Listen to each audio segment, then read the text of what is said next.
જય શ્રી કૃષ્ણ, રાધે રાધે। રામાયણમાં બે એવા વ્યક્તિ હતા જે એક રાવણના રાજ્યમાં રહેતા હતા અને એક ભગવાન શ્રી રામના રાજ્યમાં રહેતા હતા। એકનું નામ છે વિભીષણ અને બીજાનું નામ છે કૈકેયી। વિભીષણ રાવણના રાજ્યમાં રહેતા હતા છતાં ભગવાનની ભક્તિ કરતા હતા, ભગવાનનું ભજન કરતા હતા, ભગવાનનો સાથ આપ્યો હતો। અને કૈકેયીજી ભગવાનના રાજ્યમાં રહેવા છતાં છલ કપટ શીખી ગયા, ભગવાનને વનમાં મોકલી દીધા। મહત્વનું એ નથી કે તમે ક્યાં જન્મ લ્યો છો, તમારા આજુબાજુ કેવું વાતાવરણ છે, મહત્વનું એ છે કે તમે શું શીખી રહ્યા છો। વિભીષણ રાવણ ભેગો રહેતો તો રાક્ષસ હારે, છતાં ભગવાનનું ભક્તિ કરતો હતો, ભગવાનની ભક્તિ કરતો હતો।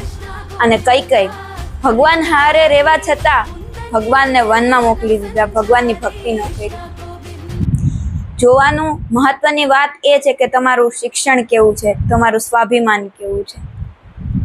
આપણે સત્યના રસ્તે આલીએ, ધર્મના રસ્તે આલીએ, એટલે ઘણા લોકોને એમ થાય કે આ કેમ સત્યના રસ્તે આલી શકે, આ કેમ ધર્મ કરી શકે, આ કેમ દાન કરી શકે, આને દાન નથી કરવા દેવું, કરતા હોય એને ન કરવા દે દાન, મનુષ્ય એવા છે। પણ આપણે આમાં નહીં ફસાવાનું અને ભગવાનની ભક્તિ કરતું રહેવાનું, ભગવાનના ભજન કરતું રહેવાનું। જય શ્રી કૃષ્ણ, રાધે રાધે।